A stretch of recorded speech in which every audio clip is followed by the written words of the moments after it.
Hey, this is Kyle Crawford from Strong Dads. Strong Dads podcast would love to thank the Crimers Beer House for coming alongside of us. The Crimers Beer House was started in 1982 by the Crimer family, and since that time, they have definitely become a Cincinnati favorite. So if you're looking for an incredible meal in an incredible setting, definitely go down to Route 128 and check out the Crimers Beer House.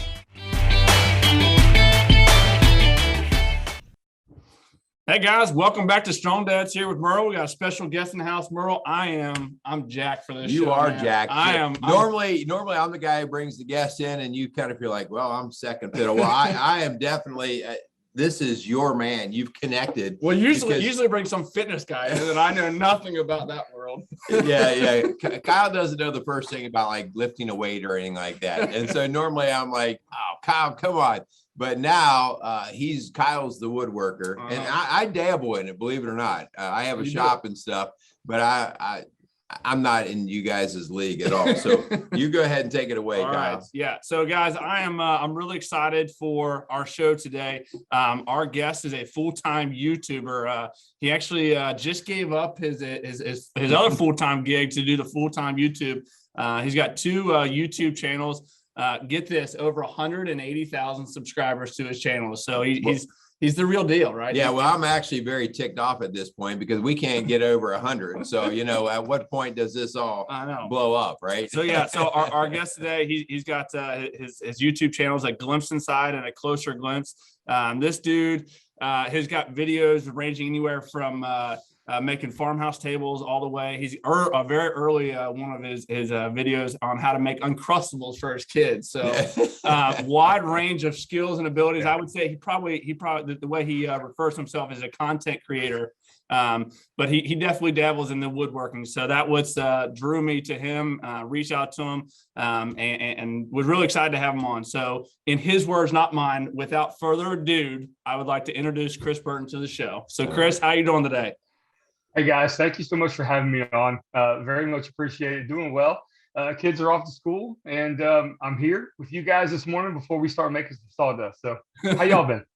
Good. Doing great. Yeah, Good. Great to have you join us. So yeah, I think it's going to be a great conversation. A little for all you strong days out there. So I woke up this morning, my girls came out, they ran out. So my girls actually watch a Glimpse Inside with me. So we always look forward to having Chris's shows come out on the Glimpse Inside channel. So thanks so much for the content that you're putting out, because it's awesome that I get to watch two girls. So see, I would be nervous about doing a woodworking YouTube video, because I would be that guy that we'd have to turn the camera off about every other, 30 seconds, and I'd have Band-Aids all over my fingers and there'd be blood on things. It probably wouldn't be pretty. So I take my hat off to you that you can do that.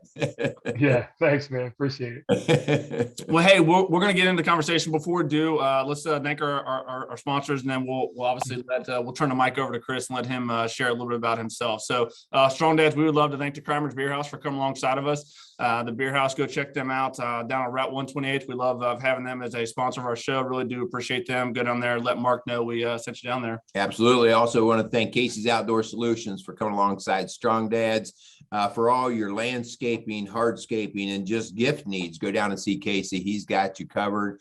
Does amazing work and just a great guy. So go down and see Casey's Outdoor Solutions outside of Lawrenceburg, Indiana. Cool. All right, let's rock and roll. Let's do this. Let's get the Chris story. I like it. Yeah. So Chris, obviously when I did my brief intro, I left some things out because I want to respect you and your family. So I will turn the mic over to you. Introduce yourself to all of our Strong Dads out there. Let them know who you are, what you got going on, a little bit of your dad experience. Sure. So my name is Chris Burton, and I'm currently 41 years old at the time of this airs. And I've got three kids. I got a 14-year-old stepson who's about to turn 15. I've got a 5-year-old daughter and a 4-year-old son. So I had kids a little bit late in life, as a lot of people do sometimes in this day and age. And quite frankly, I've always said since I've been, almost a late teenager, 18, 19 years old, that I've always wanted to be a dad. It's been one of those things where I've always had a great relationship with my father. And that's been very important to me. I always said this: if I become a dad that's half as good as mine, right, I would be 200% enthralled, right? Does that make sense? So I've had a good support system with him in terms of being a dad to look up to. He's been a real strong leader. He's been a hard worker, and he's been a real nurturing father as well. So I think there's a big balance that I learned from him to be, strong yet compassionate as well. And I hope and pray that really that comes through with my kids each and every day. My wife, Madison, she she and I have been married for, let's see, almost 8 years now. We're both on our second rodeos, as you probably could tell, because I have a stepson. And you learn a lot in those first go-arounds, and we're actually a better couple today because of the fact that we've been through so much and learned so much from our previous experiences. There's as my wife is dealing with, you guys probably know, we'll get into this later, but she's dealing with a few health concerns. She's been doing a lot of research and reading quite a bit. And there's this concept that she came across by Scott O'Neill, who was the GM for the 76ers, who wrote a book called Be Where Your Feet Are. And the concept is basically, they call it API, which is assume positive intent always. So whenever you deal with anything in life, especially your family, whenever you go to confront something or just be there for someone, you have that assume that positive intent, even if something may not be right.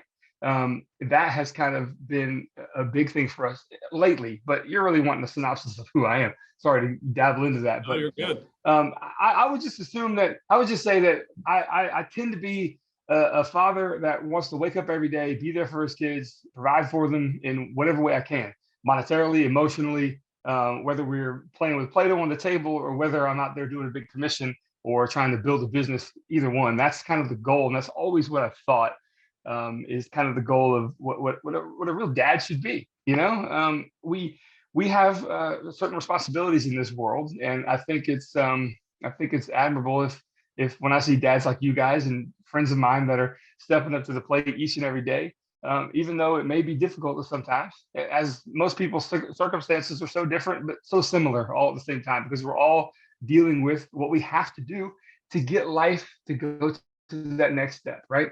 And that's pretty much kind of our philosophy here. So, yep. And also I do run a YouTube channel here called A Glimpse Inside. I started it back about 5 years ago now, and the trials and tribulations of working retail my whole entire life. I worked as a bakery manager for a lot of years, and trying to build a channel at night and when my kids were asleep, and when I'm on days off, and we work weekends and holidays and all that good stuff. And I just thought there might be a better way. And the long and the short of it was, my wife was a hairdresser for so many years, and she had some health issues and she lost her career. And I thought, well, we're a dual income family with children. Something's got to happen, So she goes, why don't you go outside and film your commissions that you do every once in a while on your phone?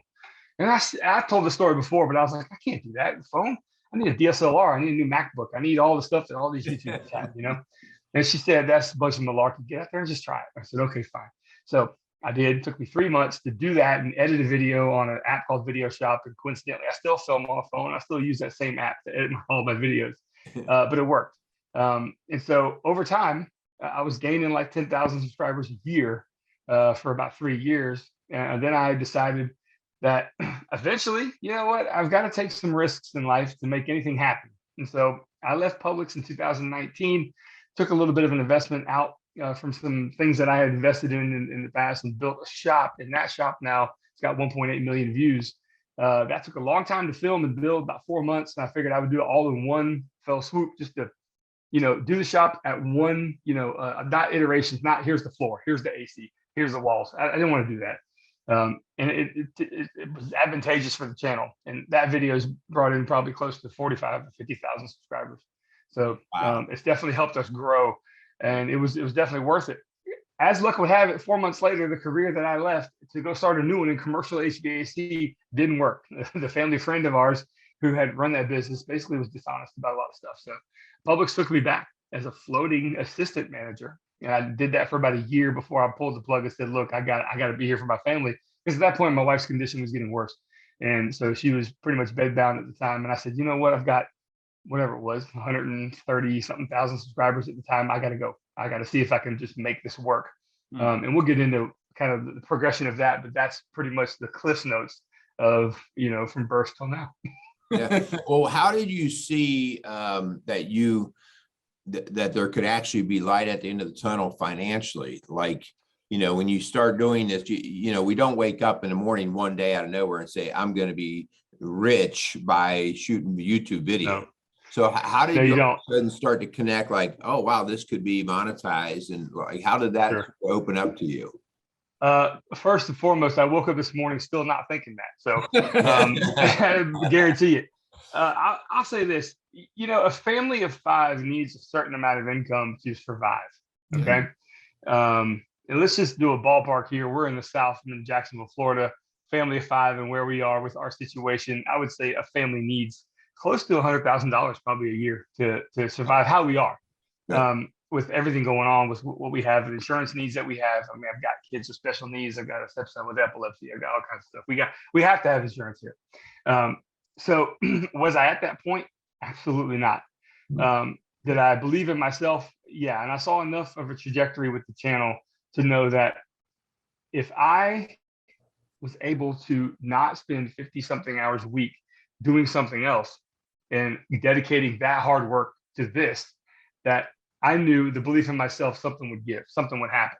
Yeah. And my thought was that then I'm reading about YouTube in terms of, how do you monetize yourself on YouTube? And a lot of so the people who don't have millions of subscribers, the people who are like me, okay, the best thing you could absolutely do is to get your audience of however many thousand you have, get them off of YouTube to support you in matters that aren't containing to that platform. So what that means for me is little things like Patreon, get them off of YouTube, go somewhere else. If they like the story, they want to support us, that's great. We've developed a crew of about 115 or 16 patrons now, which is way off of YouTube. And then I figured, I've got the CNC here. I'm going to try to develop some products because I really think that shop organization is key. And that wasn't my first thought. My first thought was like tables and cornhole boards and all kinds of kind of fun stuff or practical stuff. And those failed, those flopped. So I was at a crossroads. I'm like, I made this leap. I'm out on my own. I'm still producing content, but I'm trying something else that's absolutely failing miserably. And then this epiphany kind of went off in my head. I said, at the time, I got 150,000 subscribers or whatever it was. I said, every single one of those people probably have 2 drills. And so let me come up with something that holds drills, that looks sexy, that looks kind of cool, that has this aesthetic choice. Let me show you real quick in case your audience doesn't know. I've never heard the word sexy for a drill holder. No, you probably, this is. Now this is it right here. There, brother. That's sexy. And so this right here, this little corbel right here kind of gives it that architectural Victorian kind of look to it. And I thought, if I could transfer that into something really functional for the maker in their shops with really like the quality plywood, it might work. So I put a video out showcasing doing it for myself, telling people I was making a kit for my dad, basically, and would there be any interest? And I said, okay, yeah. About 300 comments of that video came in dedicated to absolutely, I'll buy some. Wow. And I say, well, if the adage of every problem you have is a problem at scale, then that means maybe every positive person who's forthcoming about something is the same at scale, right? I mean, have you heard that the problems we have are the same problems we have at scale? Like, right. If you get like 1% of people, it's a whole bunch. Long story short. So I decided, the next video I did was kind of infomercial for this tool holder. I refined it, made it right. Took a lot of programming and finally made it and launched it and woke up the next day and there was about $4,000 in the account. It had sold $4,000 worth overnight. Wow. And at $15 a piece. So wow. I was like, oh boy. Yeah. And it took and that I rode that trend for about 3 weeks. I didn't get much sleep in those 3 weeks, and I was manufacturing. I wasn't ready. I didn't know to have a back stock of 300 plus before I got started, and I didn't. So I had to make them while shipping. I didn't have anything like this. I had no infrastructure. This is why this is so dialed in now, is because if something comes in, we average in downtimes, I average about 1 to 2, 3 orders a day. Which I'm not complaining about that at all. And then when I launch something new or do a promotional thing on my channel, it gets a bump. I need to be able to come in here within like 1 or 2 hours, just knock it out, right? Because time is money, time is important. And I think that's probably our biggest resource as dads, right? We're stretched so thin. So the belief, to answer your question, I'm gonna run this podcast long, guys. I'm sorry, but to answer your question, really you have to have that belief in yourself, but you have to also see a trend that's happening. So your channel has to grow. Your channel has to have people who are responding to you about something that they connect with. So what people connect with me and my channel isn't necessarily what I build. If I was going to make a YouTube channel on my woodworking skill, I'd probably have like 500 subscribers. Really, it's more or less like what I get from people is that when they watch my videos, they feel like they're just having a conversation with me. Like, man, I wish I was your neighbor, that kind of thing. Yeah. So that's a pretty cool connective tool, and that helps me in business as well. To be someone that really wanted to see my car in the parking lot instead of dreading to see my car in the parking lot, right? Yeah. Because we've all worked for those people that when you saw their car, you were like, God, I want to go here right now, right? Well, Chris, you bring up a man. That is one thing that drew me to your channel and to constantly be watching you is your demeanor, your attitude. My girls love watching your kids run through your channel. Man, that is exactly what you're talking about. That's why I subscribe to you. That's why I watch your videos, man, because just your demeanor, just the way in which you approach, Thank you. Yeah, I love one of the things you don't edit out your mistakes, or if you do, you put them back in at the end, right? Man, I love sometimes, yeah. I love that because sometimes he said sometimes. Sometimes I love that because it's someone who is trying to emulate and trying to do things that you're doing. It's nice to know that I'm not the only one making mistakes, right? It's nice to know that someone who is in the platform you're in is also making mistakes. And man, I think the thing to be said about us as dads, like, man, we're not going to be perfect, right? Like we're going to constantly make mistakes. And man, I kind of want to jump into that a little bit with you, talking about you as a dad. You briefly touched on a little bit. Will you dive into a little bit about your kids and kind of the challenges and some of the things that are going on there? Sure. So let's just start with the oldest from the youngest. Okay. The oldest is 14. He's smart as a whip. But people say, hey, typical teenagers, they just kind of want to hang out and talk with their friends on the internet and maybe ride their bikes around and do whatever. Not the most focused on school, right? Some kids are just, I wasn't wired that way. I wasn't wired to be like, I'm gonna go make straight A's. That's my goal. That wasn't me. I got through school okay. And I love doing extracurricular things, and I try to instill this in him. But right now, some of the challenges, and that's what this is about. You got to be a strong dad because you're put through some challenges, and that's why we become strong, right? So the challenge with the oldest is to kind of keep him on the right trajectory, steering him in the means of and wanting to do well for himself, because he's getting to the age where in a month, less than a month, his birthday is next week. He's going to be able to get a learner's permit, he's going to start driving. And the level of responsibility needs to be pretty high when you start into these echelon of driving a car. But my dad's always said, look, son, when you get this car, you have a 4,000-pound weapon at your disposal, and you need to understand whatever you do with this weapon will cause you detriment if you're not careful. You and someone else. So you can use it irresponsibly and you will mess up your life unbelievably. So that's always stuck with me.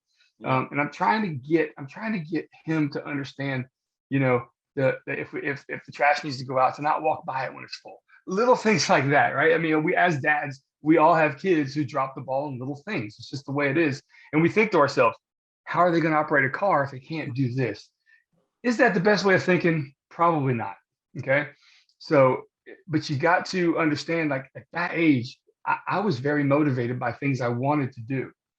Right. And if I don't give him some foresight into what he wants to do, the motivation is not going to be very strong. So, and I have noticed that when there's something that he really wants to do and I give him free right of refusal, yes, absolutely, I support you, but I need a week of XYZ responsibilities. He's got that thing nestled in his brain that he's going to do. He wants to take, whether it's go like to a skating rink 3 days in a row, 3 parties, whatever it is. Man, that week leading up to it, because he knows it, he's on point, showering without being asked, that kind of stuff. Not to divulge too much here, but I think we all as dads know brushing it's his just teeth. not, it's just not part of their daily routine, right? And we need to be on them constantly. And we like eventually to have it, what I call it'll click one day, because it does click with young men. And at some point we go, got it. I know what I got to do. And man, he hates that terminology. I'm like, it'll click one day. He's like, will you please stop saying Yeah. so some of the teenager challenges for sure with him as you go further down the spectrum here. We got my daughter who's 5, and my daughter, I tell you what, and forget, I'm not going to say their names on this podcast, by the way, because I've never said their names on the channel. Yep. So I've just known them as my kids. So I hope you guys understand. Absolutely. She's been such a delight of a little girl. She's so kind and so sweet, but we did realize after my son who was born, he had some issues. I'm gonna go back to her in a second because it's important to know the timeline from him. He was born with a gray color. My wife had preeclampsia with all 3 kids. He came out, he looked like there was no life in him. And I was massively concerned. The doctor said, look, umbilical cord was wrapped around. We got it, smacked his butt, cried. All the color came back within like 15 seconds, like instantly quick. And he was crying and moving and looking around, and everybody thought everything was fine. And I held him within the first 10 minutes of him being alive, and I held him with my dad. And I said, I don't think everything's typical here. And he goes, I see it. None of the women could see it, but my dad and I could see it. And so as he became a little older, a few months older, we realized he was born with torticollis, where torticollis is a condition basically where your neck is tilted to one side and your body thinks that's neutral. So you can really look one way and you can't look the other way, right? It's like a permanent crick. So he was always laying on his back and he was always turned to the side, and there was something up. So he had to get fitted for a helmet, and he wore that for about a year to fix the plagiocephaly. That was the big flat spot on his head. And he got into therapy pretty quick because we realized there was just a disconnect. We weren't sure what. Could have been from lack of oxygen from the cord. Could have been that it was, who knows? I mean, you just don't know. Right. So we have therapists coming in. The reason that's relevant, we have therapists coming in for him to work with occupational stuff and help him get off his back, and they knew techniques and had little whatever. And one of the therapists looked over at my daughter and said, you need to go get her tested. And we were like, huh? Because we didn't quite notice. She was 2.5. She was kind of going, asking for stuff, and she was saying a few words and whatever. She goes, you need to go get her tested. There's something not right. Wow. And we were kind of like, what in the world? So we did, and absolutely, she. The reason they call it an autism spectrum, and they're not diagnosed with autism just yet because you got to be 6 years old. Okay, so right now they're considered developmentally delayed. Her communication as she was getting older was not matching at her age. So she was communicating up to about a 2-year-old level until she was about 4.5, and now she's 5.5, and she communicates some. She says some sentences, but you can't conversate. Okay, so you can't say, "Hey, what did you do in school today?" She just won't. She doesn't know how to answer. She doesn't know what you're saying. But you can say, "What's your favorite Paw Patrol?" and she'll say Zuma. So she knows certain things. It's like but you can't really. There's a disconnect still.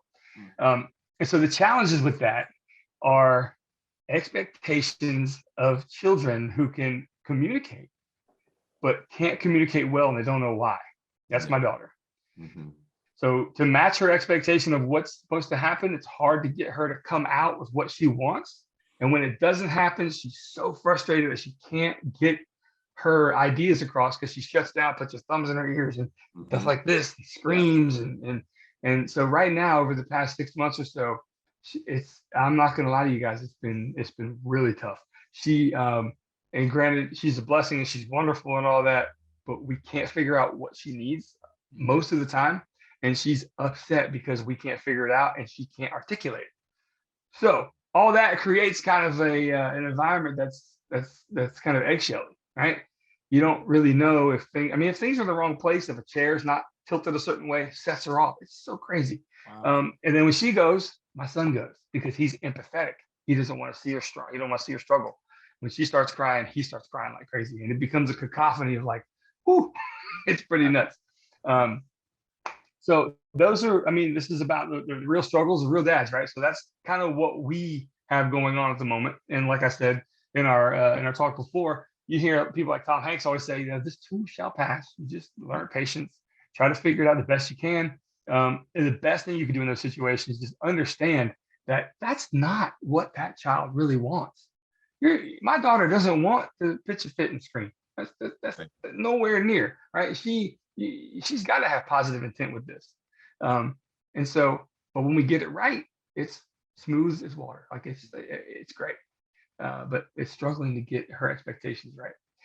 So there you go. But they're in the process of getting diagnosed and certified and all certified with the school board. And in fact, we're doing all the paperwork as of right now, last few days, to get them further progressed in the education and therapies that they need. So. And I know you shared on your channel, obviously, that they're now in school. And you know, I wanted to jump in a little bit about the support system. Obviously, the schools have you know, from what you're telling on your you know, the Glimpse Inside channel, that the school has been great for them. You know, will you talk a little bit about that support system, just generally speaking, just kind of everyone that's been involved in helping raising your kids along with you and your wife? Yeah, we're here in Duval County, and a lot of times in this area of Duval County, the school board gets a little bit of a bad rap, but it really isn't true with the case where we are. Our school is amazing. They have great staff and cognitive thinking staff trying to figure things out. They have a whole what they call ESD and CSS program. What they stand for, something about exceptional education, but.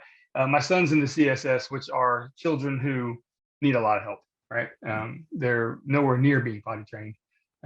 They are nonverbal, non-communicative, kind of, my son's like, he kind of stares up into space and, you know, all that kind of good stuff. Hold on one second. I don't have, sorry.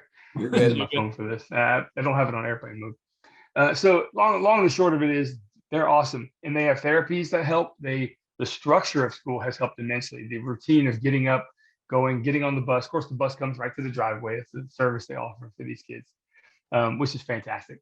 And they have great teachers. My daughter's teacher has been with her for 2 years, and I get pictures like from one of the school apps, like they call Class Dojo, and she's like, "Hey, Glenn did this today," and the communication to us is really great too. So that team of people who have dedicated their lives to learning and putting a lot of sacrifices, because to deal with these types of struggles at home, I would never think me as a person, I don't have the personality to go, I want to go help this in my career. That's just not how I'm wired. Okay, I get it. But the people that are, more power to them. My hats are off. I'm not gonna take this hat off right now because nobody's really seen me without a hat. But but my hat's off to those people, and they do a fantastic job helping a routine and structure and getting the kids kind of acclimated to what kind of the real world is going to happen. Worst thing for a special needs child, I think, to me, is just to be cooped up at home all day. I mean, that is, they have to be socialized. They have to, you know, talk to or communicate with like-minded children, and they learn a lot from each other, for sure, more so than they probably learn from us. Yeah. Chris, I just want to thank you just for, you know, me coming through the education world, and I spent my last 20 years in the education world was specifically with, you know, kiddos like yours, and that was my deal. And I want to say that, not that I ever planned to go here, but the idea that you salute your school, you know, by and large, most schools are awesome. The school that I worked at, I was impressed every single day with our staff, because just like you said, like, I didn't work directly with the kids, but I had staff that I kind of oversaw that staff, and they would go, and I would look at them every day like, how do you do this? You know? And so the idea here is, you know, there's a lot of great people out there in that world of education, because they have to have the heart for it. And so if I could say anything, just from my experience, your kids are going to do fine, because they're in that program. I watch kids. I would get them at preschool age, and they would leave my building in 5th grade, and the amount of progress because of the routines and the programming, the desensitization of a lot of these different sort of stimulations that seem to drive them crazy. It is amazing to watch these kids progress. Yeah, that's great to hear.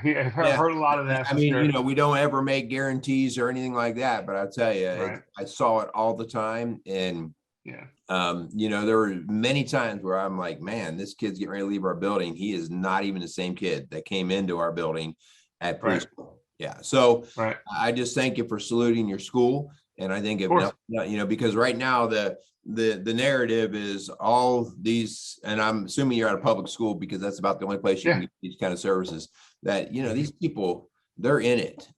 And the idea that you have kids like this that are different, but yet still just as special, and you chime in with, hey, I wanted to say something, because part of what I have recognized in these kind of situations is marriages break up frequently. The rate of divorce among parents with special needs kids is about 30% higher than the regular rate, which is at 50%. So about 80% of parents that go through these kind of things, they fatigue out of the marriage. All right. They just start to wear down. And so there's no time for each other. That's right. You have to be really, really conscious of making sure you keep that time for each other. Yeah. And then you add, as you talked about before, some of the challenges that your wife has, her own health challenges. So, I mean, if I could just go down this road, the world might tell you, dude, how do you do all this? Like, if I were you, I would just check out, right? What's in you that keeps you? Yeah, it's not an option. You say, well, why not? Yeah. Why not? That sounds like a stupid question. No, it's not. Not at all. Why not? Well, there's a lot of reasons why. Well, for one, the first reason I just say is because it's just not the right thing to do. Okay, there's a difference. There's black and white, right and wrong. I mean, it's just not right. It's not fair. Now, we always say fair is a weather condition, but it is not right, and you can't justify taking a support system like a father out of someone's life, or a willing and loving husband out of someone's life who doesn't deserve to have them gone. Right now, we're not talking about people who have lost their lives to tragedy and all that. We're talking about dads who have just said, I can't do this anymore. And quite frankly, I will never understand that. It's a touchy subject to me. The long and the short of it is that my wife was raised by her grandparents. So, okay, you got that. So I just don't see how you could have a baby girl and say, here. I don't see it. And so in me, there's a couple things I think about. And there's I can't even tell this story, man. Woo, this is okay. So if no one hears anything about this podcast here, it's gonna be hard for me to tell the story. Okay, I'm gonna tell it. Here it goes. I think about this all the time. I worked with a man. Let's just call him Steve. That's what his name was, and he had a son named Matthew. I say had a son because Matthew was born with a condition which I don't know the name. Forgive me, but he was basically born without motor function, and was born on basically a quadriplegic. Fully functioning organs at the time of birth, and his brain was fine, but his body and his nervous system just wasn't there. So they raised Matthew, and he at an early age was in the littlest wheelchair you could imagine, and he never once moved a muscle, but he could communicate with some slurs and eyes and stuff like that, and he never did say a word. And he ended up passing at 24 years old. And so Steve and his wife, God love them. They're God-fearing individuals. They put a lot of faith in the fact that this was their duty to make sure Matthew was comfortable and he was taken care of. And they have two other daughters too, who are typical children. And Matthew was the baby, right? And Matthew ended up passing away at 24. His organs just couldn't take it anymore because his body just wasn't apt to move around. The atrophy that happened and whatnot. And Steve said something at the funeral I'll never forget. Oh, golly. He said, I don't even know how he got through it. He said, Matthew's taught me a million things in this world. And I used to kind of fear like death. I used to kind of fear that I just wanted to be on this planet and be here for the people that needed me. And Matthew's not here, and I still have a wife and other children I have to be here for, and I have a career, and I have a lot to live for. But I don't fear death anymore, because I know when I die, oh my gosh, I told myself I would get through the story because it's so prevalent in my head. Is that he's like, I'll finally be able to get my here. His son called me daddy. And boy, I tell you, everybody lost it. Like I'm losing it now. Ah, okay. So it was just like this moment where, I thought about it all the time before I had kids, and then I had kids, and my son really hasn't said anything yet either.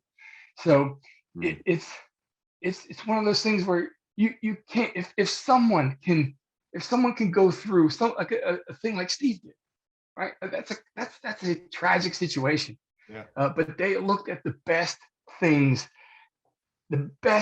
out of it they possibly could. Now I don't know what they went through over those 24 years. I'm sure it was tough. I'm sure that marriage struggled. I don't know. It was, it's just not my business. But they made it, right? And they made the best of it. And the fact of the matter is that if someone can go through something so difficult and so heart-wrenching, it kind of puts it in perspective that it's so possible for you, me, whoever it is, to go through what you're put in front of. I mean, there's a saying, if God leads you to it, he's going to help lead you through it, right? And there's a lot to be said about all that. So I'm not saying you got to think about people who got it worse to make yourself feel better. That's not the point of this. The point is that it's looking at if you want to be a strong dad, like this podcast says, that's your goal. I want to be the strongest dad possible. You're only going to get that way by going through a whole bunch of challenges. Right. You won't have that strength unless you go through the things that make you so. Brian Shaw isn't the world's strongest man or whoever it is now because he didn't spend hours upon hours of doing challenges and trying to do things that were just superhuman, right? Same goes for being that way emotionally. Same goes for being that way intellectually. You got to study your mind. You got to be smart. People, I mean, it's without, I mean, you could be a savant at something for sure.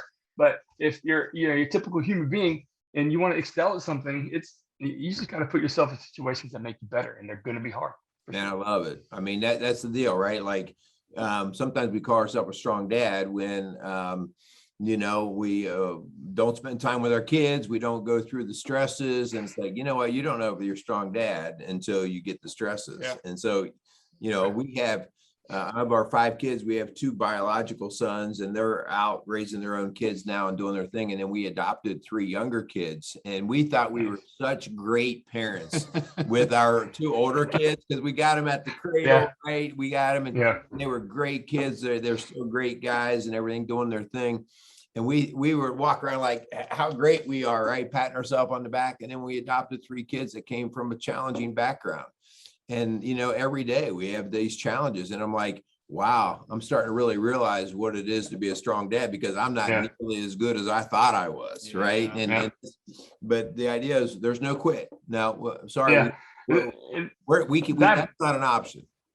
Yeah. And that background you talk about is real. It matters. I tell you, man, there's a reason that my wife and my stepson are not with the previous father and husband.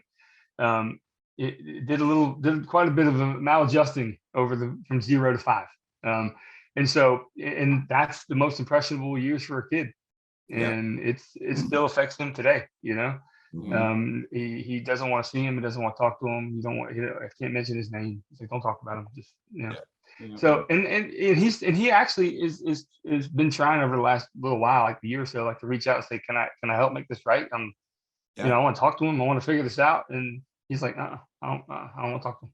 Sorry. And it's like, there is a point where, who knows, 18, 19, 20 years old, maybe he'll reconnect. I don't know.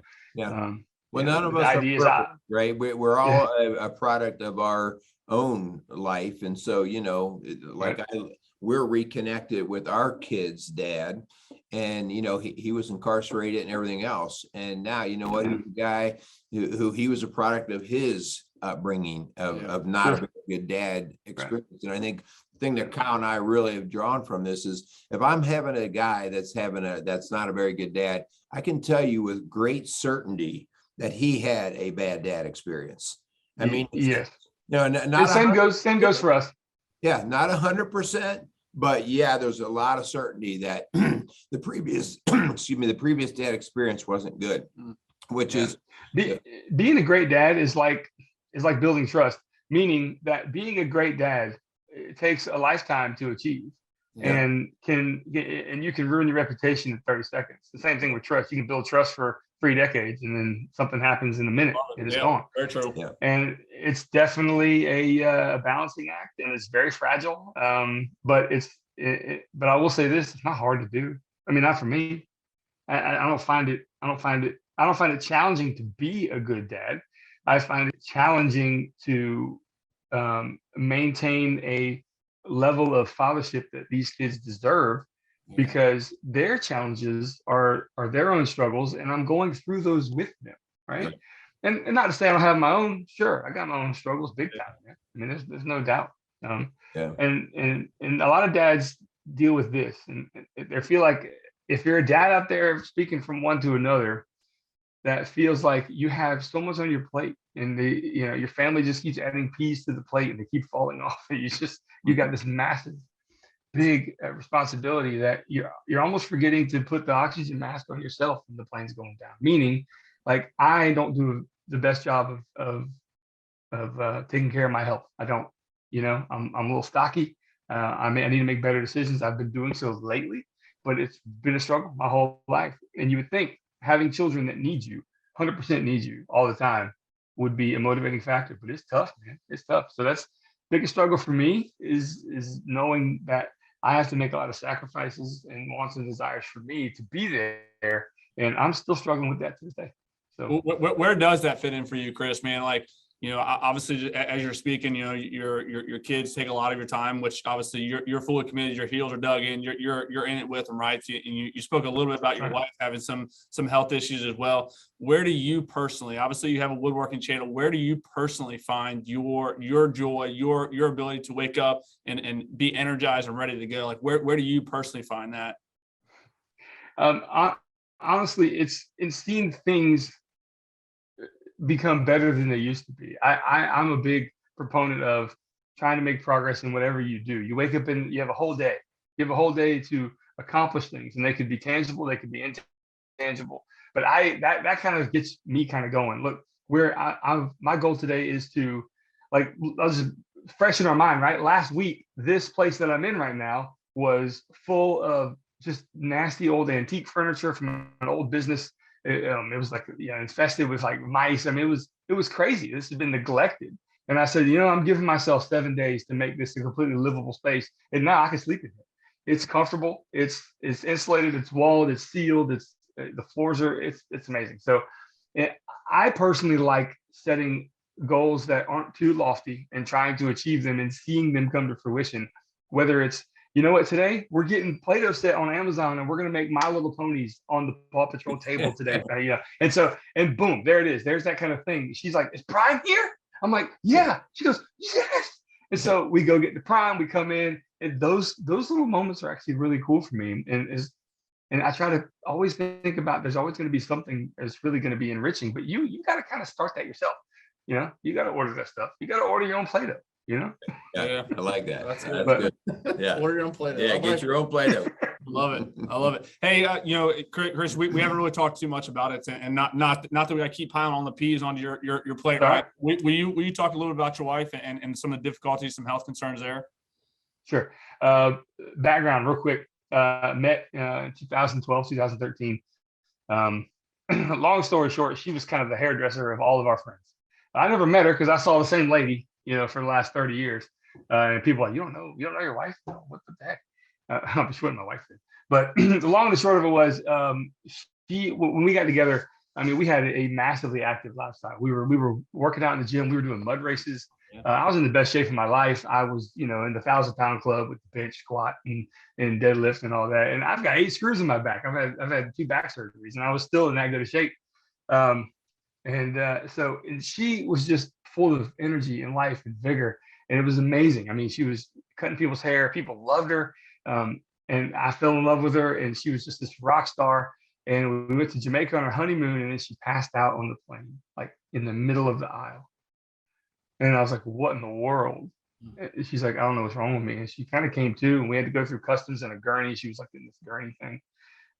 We saw some doctors at Mayo, and we looked at infectious disease, on why she had all this malaise and fatigue and what was going on. Her body hurt like crazy. And we got back from our honeymoon. She spent spent 3 months straight in bed, and she went to doctors here or there. I took her there. I had almost sometimes carry her to the car. And I'm thinking, what in the world? I've been married to this woman for 7 days. And we come, and this is what? Yeah. What happened? I didn't sign up for this. No, not at all. Yeah. Didn't sign up for it. And we're still happily married 8 years later. But so it was a shock, an absolute shock. And when that happens, you can't go on those journeys together. You can't do those mud races together. You can't go to those gyms together. I'm not just going to leave her side, although I should have, to take care of myself better. But the long and the short of it was, after those 3 months, she kind of came to. It was December 27th, 2014. She came out of the bedroom and she goes, I don't feel like I'm going to die anymore. I feel like I can get out of bed right now. And I said, well, fantastic. She goes, okay, I'm going to try to go to work after the first of the year. So slowly but surely, she incorporated more things into her life. And she went back to work. She wasn't able to really do it. And over the next few years, it would just set in from time to time. Oh my gosh, I can't get through this. All right, I got to leave my career. I got to work from home. I got to only do 4 clients a week. Oh, and I can only do 1 client a week. And her energy levels just started to diminish over time. And the long and the short of it is, she has a condition called MECFS. I can't really pronounce it. It's like myalgic encephalomyelitis. I don't know what I can't really say it, but it's a neurological immunity issue that basically takes people's human battery, and you're not able to recharge it with sleep. So she'll sleep for 12 hours and wake up on 3%. And if you know what it's like to feel exhausted and your body hurts, you just want nothing but go to sleep. That's how she feels when she wakes up. And so there is no doing anything else except lying there. And I mean, it's crazy. It's so misunderstood. The amount of funding for this is like, CDC funding for this is like $5 per case instead of some of the thousands per case that some of these other autoimmune problems have.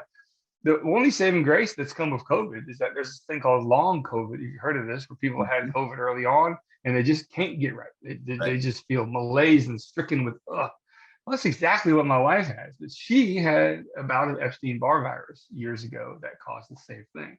Doesn't happen to everybody. Happens mostly in women. But it does happen to people who just they just kind of whisk away into obscurity. My wife was an active member of the community. She had probably 250, 300 clients that saw her on a regular basis. Wow. And those people loved her. It was like, she was like her haircut and therapist. They just, and again, all the influences she had on me, the fitness influence that she had, and then her online business, where she was selling vintage paper goods on Instagram. She had a big influence there, a big following there, and she's gone. She's basically gone. People don't ever see her get the haircut. People don't purchase her collections of vintage items anymore. She has disappeared from the world, and that's what this condition does. And so the struggles that I have is, like I said in our talk before, at one point, when things are at their worst, I feel like I have 4 kids. I feel like I have to take care of another child because she can be so pitifully helpless because of her condition. And I will say this on this podcast here. She's done a lot of meditating, a lot of silent time for herself, reflecting on, mind over matter kind of things. And I will say it's helping. I'm not saying she's cured. I'll say it's helping though. She's sometimes she'll meditate for an hour, things over her eyes, sounds, and then she'll be able to wake up and have an evening with us. And that wasn't happening 4 or 5 months ago. So there is some light at the end of the tunnel. And I think that if it is a neurological issue, right? And what's neurological mean? It's up here, right? It's not like in your head, but it's literally in your head. Like, does that make sense? Yeah. So, and there is a whole lot of, there's a bunch of stories out there of people having power of the mind. One of our executives with Publix had a grapefruit-sized lump of cancer in his stomach years ago. And the doctor said, stage 4, you got about 6 months. You want to start treatment to give yourself maybe a year or 2? He goes, nah, man, I'll pray it out. I'll see you later. And the doctor says, excuse me? He said, I'll pray it out. He says, okay. He goes, okay. And 4 months later, it was gone. Completely gone. Wow. Like the doctor he's like, you weren't lying, Mr. Blanton. He goes, no, I wasn't lying. I told you I was going to get it. And the tragic part of the story is that like a year later, he passed of a heart attack. But wow. It was a crazy moment that really was inspiring to a lot of people. And so there is some other power out there. There's some mind over matter out there, and you just gotta sometimes believe that things are going to be better. And that's where she is. Yes, about my wife. That's kind of where she is right now. She's just started this journey. We're talking like 20 days ago, of kind of getting things in place with her mind, herself, and I'm slowly starting to see that 5% become 10, and a human battery becoming 15. So, so it's been good to see so far. Knock on wood. We got a long road ahead with her, but this was a great start for sure. Well, you guys are both fighters, and you can really tell that you've got it in your core that there's something, there's a purpose out there, and everything you got to do, and you're not running from that purpose. So I thank you for that. That's huge. Yeah. Chris, man, your story, hopefully the hope is here that what you talked about, some of the things you're talking about, man, although some dads might not be able to relate to all of it, that hopefully, I think at the end of the day, if there's any takeaway, it's difficult times don't require men to check out. It requires us to dig in even deeper and invest in what we got going on. And I hear that coming through. I see that when I know, obviously some difficulties and health concern with your wife. On your channel to talk about how your wife, packages screws together for you, just doing things right. I mean, like it's a crew effort, man. It takes, there you go. It takes a lot of people to come together. Your family, cohesion, everyone working together for a common goal. And I see that on your channel, and I hear you talking about that. So, I hope that's what other dads are hearing as well. I hope so. I want to say one more thing about what dads need to do for themselves too. You have to do something for yourself. Okay, you have to. And I'll tell you, mine's been a little juvenile lately, but we've redone our backyard to be almost all hardscape, so it's like a parking lot back here now. Favorite video. Yeah, the favorite video. And so, I was like, what I enjoyed as a kid? I'm gonna try this again. So I went online and I bought a few of these things, and I got some like 40 miles an hour RC cars. And I've been ripping and racing these things around this property as a 41-year-old man, like running these cars around.